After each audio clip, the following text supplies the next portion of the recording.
college football playoff rankings released tonight. So, Gator. More room for conspiracy theories. I think the only real pivot point with these rankings as we move forward is whether or not the Big Ten has a shot at two teams. I think everything else is pretty much self-explanatory. Winner of Michigan, Ohio State's in great shape, assuming there aren't any major upsets. But will the loser have a chance to get in? How far does a loser drop?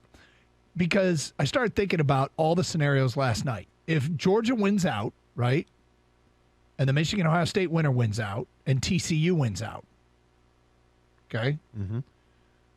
And you've got Michigan and Ohio State that are hurt by strength of schedule. Yep.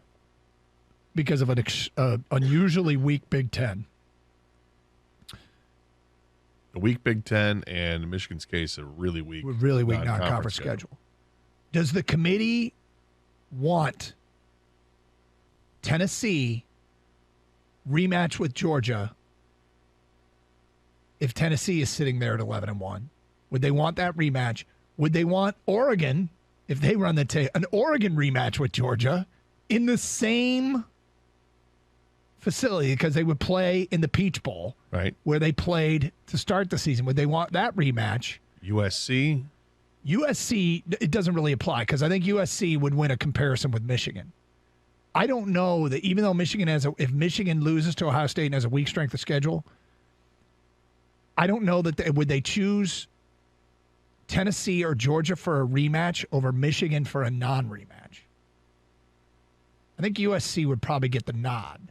I don't know if Ohio State's strength of schedule, how it compares, but I know that all Big Ten teams are hurt by this particularly unusually weak Big Ten. Yeah, it's funny because we talk about the Pac-12, and the Pac-12 has always been kind of a joke, and yet this is the one year where the Pac-12, through the first 6 games, looks like it's real solid, and then the Pac-12 starts doing what the Pac-12 does, which is trip over themselves. But Oregon, USC, and UCLA all at 8-1 records, and Utah at 7-2 helps to pump up those records. If they can get a win over Utah, that's a ranked team, and there you go, and they'll have a chance in a Pac-12 championship game, maybe to have a rematch and really solidify yourself. If somebody ends up beating USC twice, or somebody ends up beating Oregon twice, or UCLA twice, whatever it is, that looks pretty good. Yep.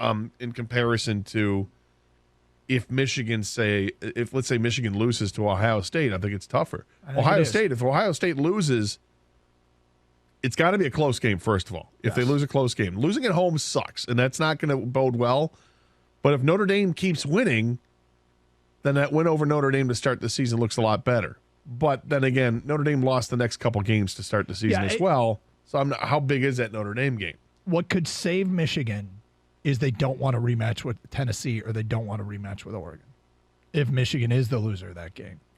Ideally, Michigan just wins the game. But if they are the loser, that could save them for a playoff spot. But I think to have a chance to advance further, you want to delay your matchup with Georgia as much as possible. So being in the 2-3 game, way better than being in the 1-4 game. But well, I mean, think about this, though. Last year, Alabama blew out Georgia in the SEC championship game. Yep. They won by 17 points. They needed to make the playoff. Georgia had pretty much locked up a playoff spot by that point. And so it wasn't – and I remember saying to this game, Alabama, before that game a year ago, Alabama's going to win that game. Alabama's got something to play for. They're playing for their lives. Georgia is not. You cannot simulate that kind of desperation. And, of course, when they met again, Georgia won. But, if it's USC, if it's Pac-12 representative, it could be a problem. But I don't know if the committee would match up Tennessee and Georgia again, or Oregon and Georgia again, if that's the Pac-12 rep. Well, here's what I love, is that it feels like this year, more than in years past, you've got my interest, college football playoff. You've got my interest. And normally it's, just wait, it'll all play itself out, right? Yep. Not really.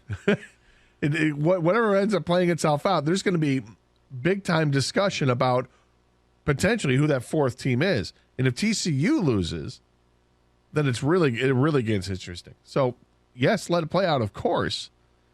But I don't think you can say with any degree of certainty that two Big Ten teams get in or two SEC teams get in. No, you can't.